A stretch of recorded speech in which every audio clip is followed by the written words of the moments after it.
Hi, everyone. I'm Julie Pennell, and welcome to Write Your Story. This is a series where I get to interview my favorite authors about their journey to publication. And today I am joined by Tia Williams. Hi, Tia. Hi. Hi, how are you? Hi, thank you so much for joining. Thank you for having me. This is exciting. So, I'm sure everybody has heard of this book. This is one of the books of summer, 7 Days in June. Let me just go over a couple of things. So, instant New York Times bestseller the first week, Reese Witherspoon's book club pick for June, Yeah. and it was just announced that they are adapting it into television. Yes, I can't believe it. Amazing! You are on fire. It's so surreal. I'm so excited. Oh, how amazing is that? And I absolutely love this book. I you can still see like there's sand on it from the beach. I took it to the beach last Oh, week. I love it. It's Um, a good beach book. It is. It is. So we'll talk about that a little later. But so one of the things we met in 2017 first Mhm. at the Her Campus conference in New York City. We were both on a panel for how to write a novel because I think both of our books had just recently come out. Yes. Um, and so it's funny that because those kinds of panels and conferences are kind of the inspiration behind this series because it involves two of my favorite things. So the first is hearing other authors' stories about how they got um, their career, and also encouraging others to write their own first novel that they've been wanting to write. Yes. So I think that always the most important question to ask an author first is, when did you realize that you wanted to become an author? So I'm one of the weirdos that always knew. Like, there was never a question about what I was going to do. When I was 7, I was writing. I wrote my first book at 7 in my mom's steno pad, and I even wrote in about the author. It was like, Tia Williams, comma, 7, comma, is the youngest writer you've probably ever heard of. Like, Oh my God. I yeah, I always knew. It's like the world didn't make any sense. But then when I sat down to write, like the puzzle pieces started coming together. So that was always my goal. And I was obsessed with fiction writing. But the other thing I was obsessed with was fashion and beauty. Mhm, So by the time I got to like late high school, college, I decided that I was going to move to New York after I graduated from college, and I mhm. was going to be a magazine editor at fashion magazines, and I would also write novels, and that's what I did. And so I've always had like this dual path. Yeah, I love that. And, one of the things about your first novel was The Accidental Diva, which Yeah. was about a beauty editor. Yes. And this novel is about an author, which you are obviously an author. So, one of the questions I have for you is, do you always draw inspiration from your own life when you're coming up with your stories? I do. I do. And talking about it feels like cheating, but every writer has their own process. Yeah, I always take from my own life. My first novel, The Accidental Diva, was about a 20 or 25-year-old beauty editor at a fashion magazine, the only Black one in the industry who falls in love with a spoken word poet. And all of those things was what was happening to me at 25. Um, and I was working at Glamour at the time. I was dating this poet who was very charismatic and insane. And this is like in the Devil Wears Prada years of magazine publishing. So it was a tough gig. And then I had this insane relationship. So I was like, you know what? I am putting everything in storage. I'm breaking up with this man and I'm moving to Seville, Spain to go on sabbatical for 8 months. And so that's what I did. And while I was there, I just started writing fiction for myself, like rewriting the crazy relationship that I had, but like writing it in my favor so that he wasn't a jerk and it was fabulous and it all worked out. And by the end, I was like, oh, I just wrote a novel. This was the first novel. Like, I've been wondering what it's going to be, and this is what it is. And I took everything from my life in New York, and also being in Spain gave me enough room and perspective to like look back on my life in New York and see it for the colorful experience that it was. Sometimes when you're in an experience, it's hard to see the magic in it. Yep. So yeah, that's usually how I do it. And then with The Perfect Find, it's about a fashion editor who is 40 and falls for a guy that's almost half her age. That kind of happened to me.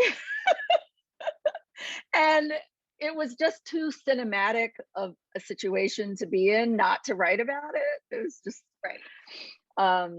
And then with 7 Days in June, the protagonist is a single mother, an author living in Brooklyn, 12-year-old daughter with a lifelong migraine condition, and a Creole mother from Louisiana. And I am all of those things. Wait, I didn't realize that your mother was from Louisiana. You know I'm from Louisiana, I right? know you are. Where And I is- hear it in your voice. Oh, really? It's like in the background. It's Yeah. not in the forefront. It's It's just like a little a bit. lot of y'all. That's really great. So you always, for your ideas, does it just come to you? Like, is there just a feeling that you get when you come up with an idea, or do you brainstorm? How does it happen? I don't brainstorm. It usually comes from something I'm trying to work out in my real life.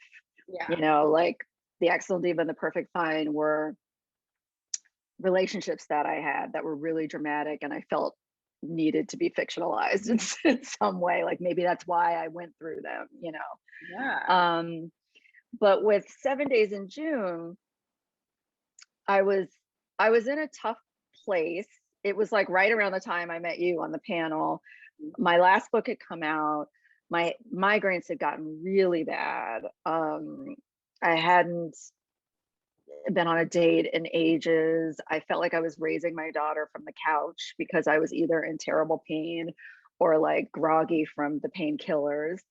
I was like, who's ever going to love this? Like, I was just feeling really dark and a little bit lost. And so I created Eva to kind of write my way out of it a little bit. Like maybe I'll give a character all of what I feel are my shortcomings, and then give her, this love and excitement and sex and, renewed creative inspiration. And maybe I will get it through that. Like maybe I'll manifest something. And the weird thing is, halfway through writing it, was it halfway? Like halfway, I met my husband. I swiped on him. I love it. I And like, absolutely love that. isn't that crazy? I think you are the perfect example of the power of manifestation, because Totally. you literally just did that. But one of the things that I love about this whole 7 Days in June thing is that a few weeks before your book came out, I remember seeing on Facebook, you said, I'm going to manifest this as a New York Times bestseller. And look what happened. And I have a girlfriend who's a believer. She's like, manifest it, do it. So I put it on Twitter too. I was like, this will happen. So I'm just wondering, do you think that there's anything there for people who want to write a book? Like, do you use that when, do you look at manifestation and power of positive thinking when you're writing a book? I mean, not besides getting your husband, but, like, Right. I'm going to finish this book and I'm going to have it sold. The thing that's I do think there's something there. I never believed in any of it, despite all evidence to the contrary. Yeah.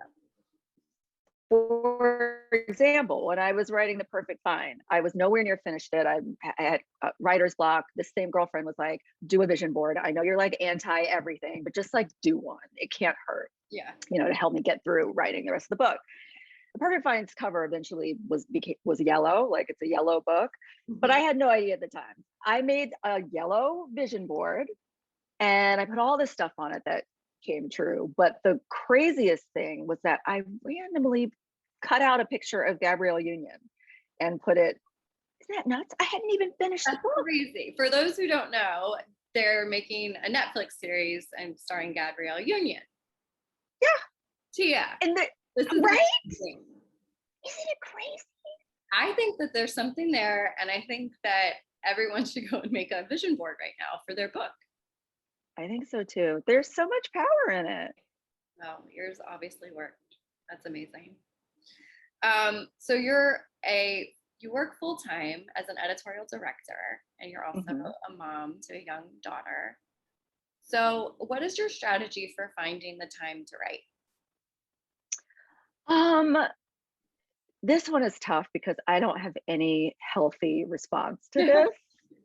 Does I mean, anyone? does anyone? I mean, I always feel like when I read interviews with authors and stuff, they're always like, I sit down with my coffee and I have my ritual and I write for 6 hours and, or I write, these many words a day and I do it every day. And it's like, how? Like, doesn't life happen? Like, it just, that's not realistic for me because I have a full-time job and a child. And I also, my health is unreliable. So if I'm having a bad head day or week, that just throws a wrench in my whole plan.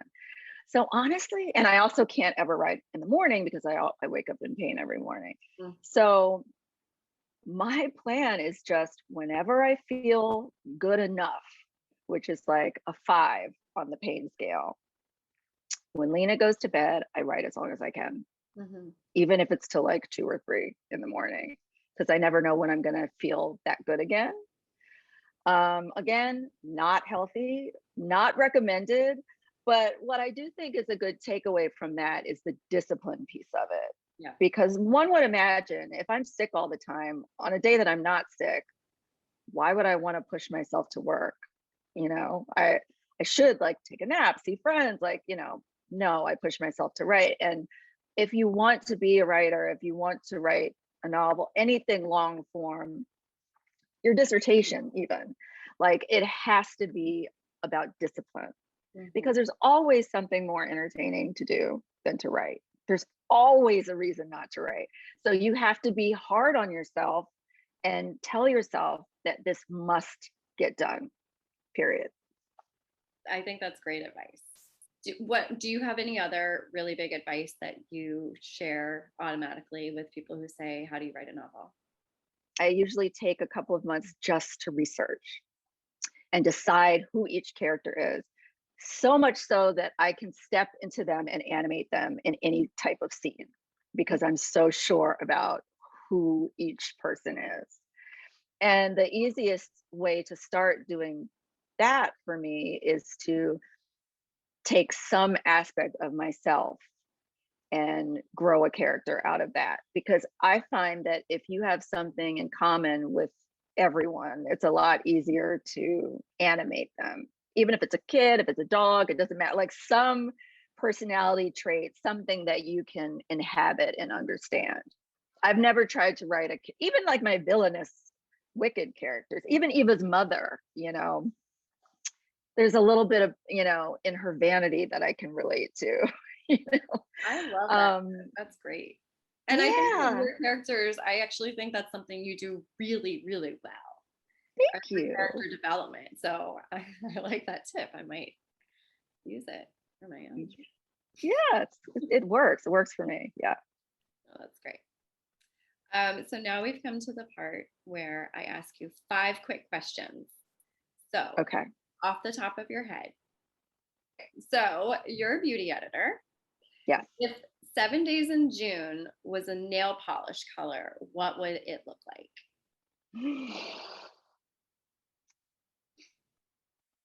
Fuchsia. Hot pink. I know. Yeah, hot. Yeah. Love it.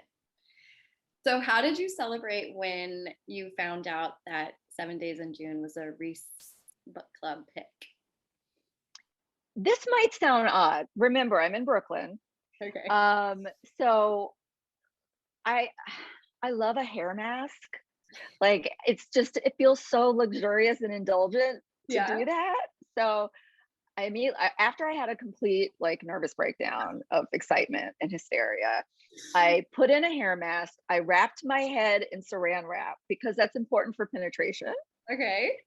And then I sat on my this is what I'm saying, like remember that I'm in a Brooklyn apartment. I sat on my fire escape with a Haagen-Dazs vanilla chocolate almond ice cream bar. And I just felt the vibes. I was so happy. And then my hair was soft and shiny afterwards. And then you were beautiful. Yes. I love it. So you had mentioned that you wrote a book when you were it was 7, right? When you were 7. So maybe this is that answer, but maybe not. What is the first fictional story that you ever wrote that you remember writing? It's that one, Peter Yeah. and the Bunny. Yeah. What was it called? Peter and the Bunny, and it's fully illustrated. You still have it, right? Oh yeah. Yeah. Yeah. That's amazing. It's so insane. Like in the about the author piece, I taped in my kindergarten graduation picture. Like I knew this was going to happen. Yeah. I absolutely love that.